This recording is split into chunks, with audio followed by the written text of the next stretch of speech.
A Netflix original film.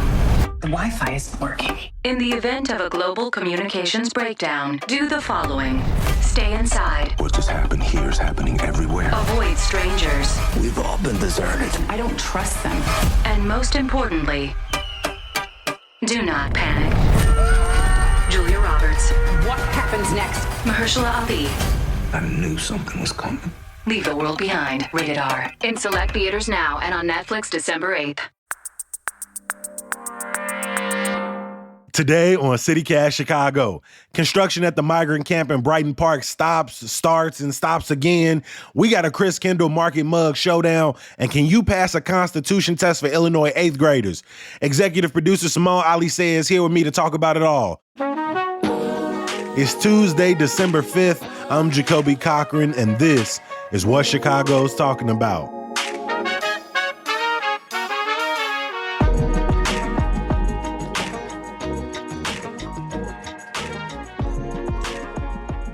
Morning, Simone. How you feeling? I'm okay. How are you, Jacoby?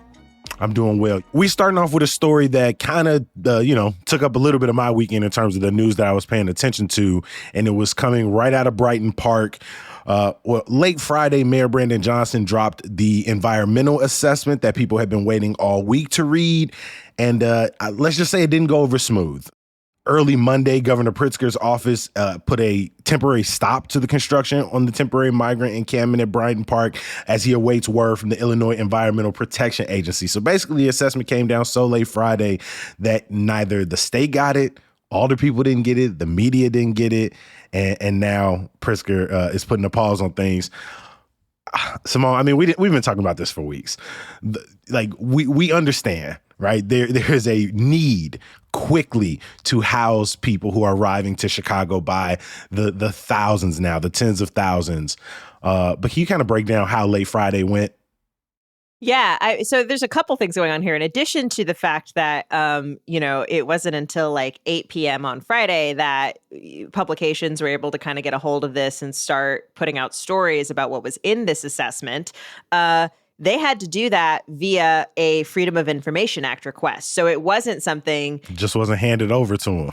Despite the fact that, the media, neighbors, et cetera, had been calling for this, asking for this report. There were lots of concerns. There is even a lawsuit by some neighbors, basically asserting that there are environmental concerns with this site, that there's concerns about contamination.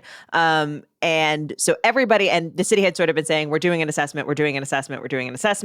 That was also why it was confusing last week when construction did start on the camp, /it wasn't starting, /it was starting, as you talked about. They got whole infrastructure up now. You see the pictures. Yeah. I mean, like the base of these tents are up, like that sort of metal rotting you need. Things are moving quickly.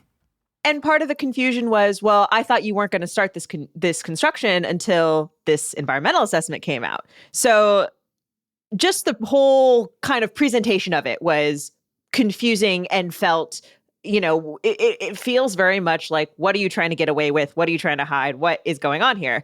Sure enough, that assessment does say that there are some issues at this site. Mercury contamination, also arsenic, lead, manganese levels, which are all chemicals that you don't want around, unsafe for residential areas. A couple of other chemicals, like one chemical that you find in PVC piping that has a ridiculous name that I'm not going to try to pronounce here. And basically the city said initially that, yes, we found this stuff here, but we're removing the soil where the contamination is happening. We're, in the process of that or have already done some of that. And also we're putting down this stone barrier, this layer of stone that will be inspected and maintained over the life cycle of this encampment that will, mitigate any issues of contamination.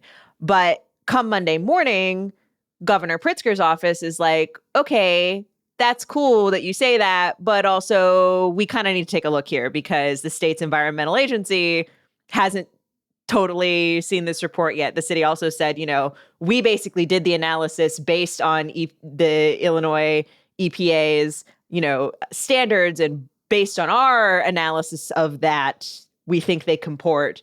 But Pritzker's kind of come out and said, the Pritzker administration has come out and said, like, well, we want to take a look anyway. And so as of Monday afternoon, construction was continued to be paused pending that further analysis. Dude, this don't look good. This don't look good. He came out last week and was just like, hey, people have the information they need. All their people are up to date on this. We will give you, this report as soon as it is available. The Friday news dump, right? This is something that a few years ago I had no idea. Like, if you would have said that to me, I wouldn't have known what that meant. But over the last couple of years, I've come to realize that, people, the mayor's office in particular, likes to drop these stories at the end of Friday, hoping that people go into the weekend, but dropping an 800-page environmental assessment, or being forced to drop an 800-page environmental assessment via FOIA, while positioning yourself as the person that's, getting funding to bring back the Department of Environment. They don't seem to work hand to hand with one another. And, obviously this site has major pushback from the local alderperson, as we broke down with Madison and Melody on our episode on Friday, major pushback from the neighborhood. And we know that, sites like the one at 38th in California, with a history of manufacturing, being an old train rail yard, was going to have some level of contaminant. But it seems like the mayor wanted to be able to say, hey, we've already removed it when dropping the report, versus dropping it ahead of time, where you still have to be like, oh, we're in the process.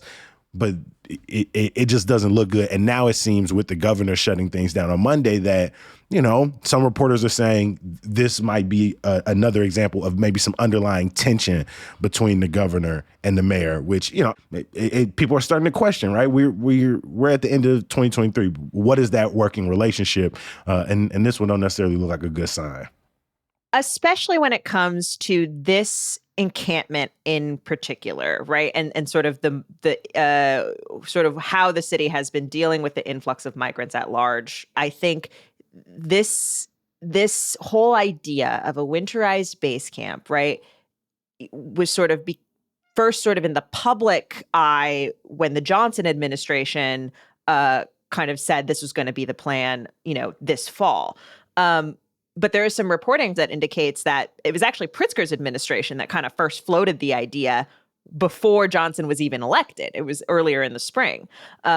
So number one, you just have this whole idea of the camp in general. Then you get into the sort of back and forth over funding. Is the state going to pony up more money? Johnson, suggesting kind of lowballing a figure for migrant services in his budget in hopes of getting the feds and the state to pony up. The state saying, look, we're already giving you money. And then when Pritzker announced even more money, kind of, taking a shot at Johnson and saying, like, the city has failed to act swiftly enough. That is not a direct quote, but a paraphrase, right? Sort of not acting quickly enough, and therefore we have to kind of come in and clean things up. And yeah, it's hard to tell. It's hard to tell how much, credence or like how important is that in sort of the grand scheme of, are we solving the problems that are facing Chicago right now? Mm-hmm. But as you say, it just doesn't look good. Like, that's the big conclusion, I feel like, of all of this. Like, it just doesn't look good. It doesn't feel good. And it certainly doesn't feel like the people who are leading us are on the same page about what is happening at this particular site and with this particular tactic in addressing this crisis.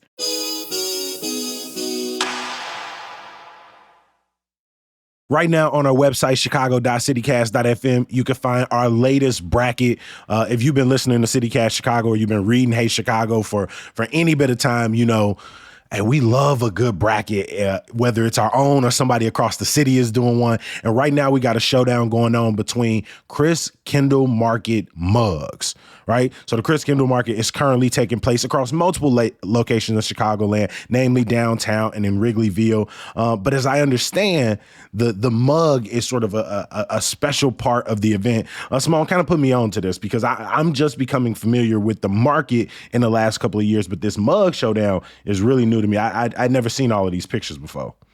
Right. So the Christkindlmarket, a beloved holiday tradition in Chicago. I have mugs from every year I've been here so far, except this year. I do plan to get get it though. I have a date set and everything. Like, it's going to happen. I honestly didn't know that. Every year that I've lived here. And so Christkindlmarket also has been going since 1996. And every year there is a commemorative mug that if you order, some hot wine or something else, you can get a commemorative mug, and they're very, very cute, and they have a different design every single year. And so, this is a German style Christmas market, sort of pulling from German traditions of the Christkind, who is who is the angel who brings the gifts to all the children. You see her depicted on some of the mugs that we featured.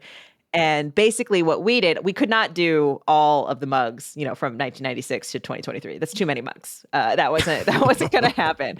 So we narrowed it down to 8, and we are asking readers and listeners to vote on a few matchups to see which mug is the best mug.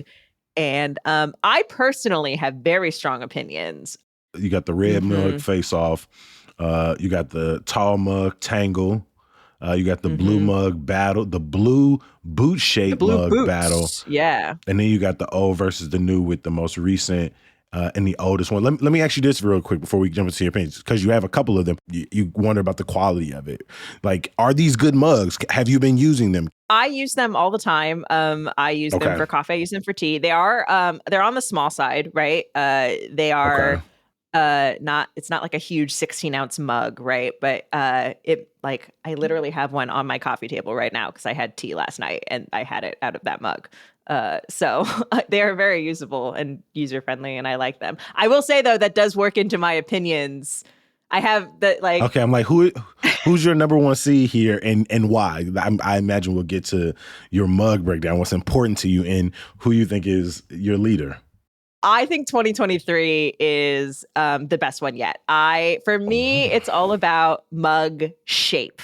I want a short, fat mug that I can wrap my hands around and keep my hands warm. And I love how curvy it is. Right? I don't know. She's thick. You know what I mean? I love it. I think that's I think that's what I want to be drinking out of in the morning. And I have thick issues. Is not what I expected when we started talking mugs earlier, but that's a great description of the 2023 mug. So for example, the one from 2021, which is not part of this this one, and I think it's the one from 2013, are both kind of tall and skinny. And we did have someone on Instagram who commented that the tall, skinny ones keep your drink warmer for longer. But I did see that. I don't like them because they're harder to clean. I can't get my hand in there, and the fat ones are easier to clean. So 2023 is my number one seed. What about you? For me, something about the novelty of a boot mug is jumping out to me. 2023 probably has my favorite color and art on it. Can you describe it actually, so we can get a sense of it? Yeah, so the 2023 mug is, like you said, I mean, you did a really solid job, but it's kind of a short, fat mug. It looks like people at the market. There's a Christmas tree on it. There's some snowfall. There are some if you've ever been some of the little market stables that you could walk up to, there are people gathered together. And then I can't see around it, but I'm pretty sure that's a Chicago skyline in the background. And a few of them have some Chicago skyline, some buildings, got people outside of the market. So it's really cool. But 2023's picture, I think, looks the smoothest to me. I wonder if the boots are going to end up, because I know a couple people who are, they're very pro boot. They are the boot is that if I'm going to get a novelty Christmas mug from a German market, it should be a boot. They're very particular about it. But from your point, the cleaning, I think it's way harder. Yeah. Of a boot mug would make me so anxious. To that point, I am also leaning towards the 2023. And maybe I feel like some people would definitely be on the other side of that. I want it more cartoony. I don't want it so artistic. I want it a little bit more colorful and a little more novel. But yeah, that 2023 is kind of classic. I'm not going to lie. That one's kind of, I think it's real smooth. Well, we'll be running this for the next few weeks. So make sure you subscribe to the Hey Chicago newsletter. You can do that at chicago.citycast.fm. That's also where you can find this form and vote in this first round. And then we'll run the second round starting Friday, and so on and so forth until, it's almost Christmas. And let us know what your favorite mug is, not only by way of participating in the Hey Chicago poll, but also, 773-780-0246. We'd love to hear your breakdown of why you love a mug as well. So leave us a voicemail, your name, your neighborhood. And after you finish, going through the bracket, let us know why you picked a favorite. What are some of your sort of mug criteria, like Simone and myself?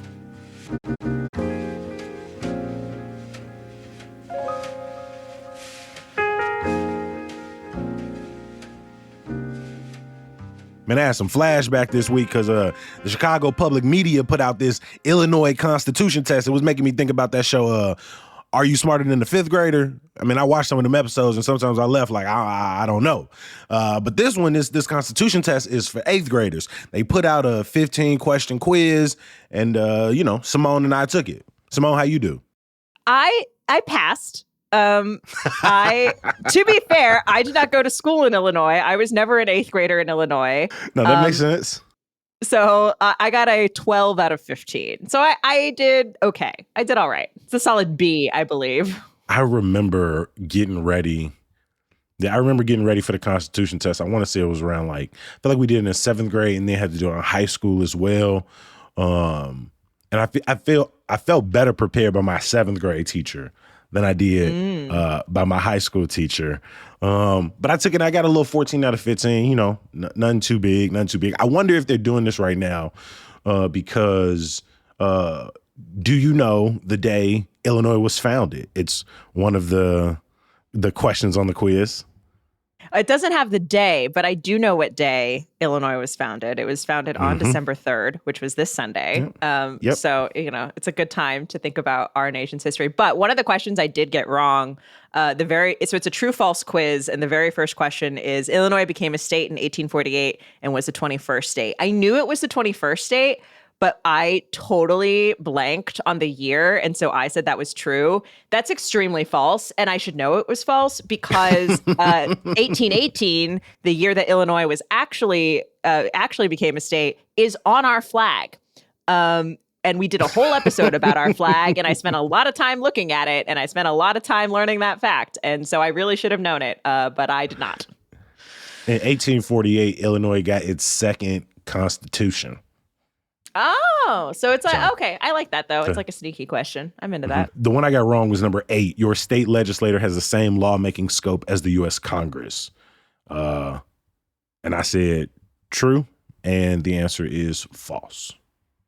Yeah. And so state legislators and Congress do not have the same lawmaking scope. For example, only Congress can declare war, and federal laws apply to the entire country, while state law only applies in the state in which it is passed. See, I just thought they meant lawmaking scopes as in terms of makes laws. I just thought they meant in terms of what they do. I didn't know they actually meant the how big those powers get. Because when I saw declare war, I was like, oh, gee, I didn't know you meant it like that. Yeah, that's a tricky question. Lawmaking scope. Scope is doing a lot of work in that question. And it's worth noting too, this quiz includes questions about Illinois history and the Illinois Constitution and Illinois laws, but also the U.S. Constitution and U.S. laws. The other one I got wrong is, again, true, false. The biggest item in state spending is for highways. I said that was true, mostly because I thought it was a weird question to ask if it wasn't true. That was totally my mind. I was like, why would you say that if it wasn't true? Logic on it. It's and false. I feel like a big in highway just kind of gets, because you just think about how many I feel like it throws you off from a maintenance perspective. It really does. The largest expenditures are what? Education, human services, and healthcare, which I have done enough reporting on the budget that I really should know that. That's very embarrassing that I got that wrong. Highways never comes up, but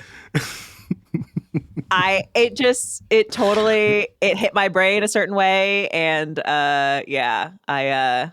What's the original 13 colonies, Small? That one, I also got that one wrong. So the question was, I feel like the ones I got wrong are the most embarrassing. The original 13 colonies included Kentucky. True or false? I said true because once again, I was like, that could be one of those sneaky ones. Because I actually have a distinct memory of being quizzed on this as like a 7th grader or whatever, taking U.S. history, and also not remembering the 13 colonies then. Like, it's just one of those things I'm never going to remember. I grew up on the West Coast. It doesn't matter to me. Like, I'm never going to remember it. I would be curious to hear how other folks do on this quiz. I suspect better than I did. Because again, I feel like I got the most embarrassing questions wrong. I really did. Let's just drop it in the Shy Team in Chicago Slacks and see how our colleagues do. And then if y'all want to let us know how y'all did, I feel like I just gave y'all a number a little bit ago, so hopefully you saved it. But I'll give it to you one more time because, I got you. 773-780-0246. Name, neighborhood, favorite Christkindlmarket mug, and then, what you got on your Illinois Constitution test. This one. Also, we just gave them a bunch of answers. Yeah. I mean, gave them a couple of gimmies. You should do pretty well. You got a leg up. Simone, I appreciate you going through your bracket contenders, talking through some more Brighton Park confusion, and sharing your embarrassing Illinois Constitution misses, because the Kentucky one is that made me laugh. That's my West Coast bias showing through, I'm telling you. Thanks, Jacoby.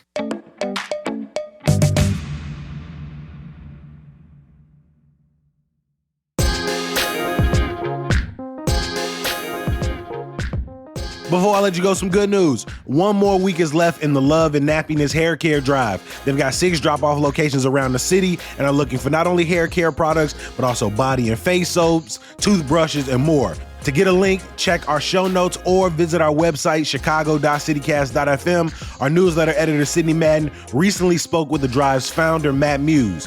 As always, we appreciate you for listening and reading. We're going to be back bright and early tomorrow morning. Hopefully you'll join us. Peace.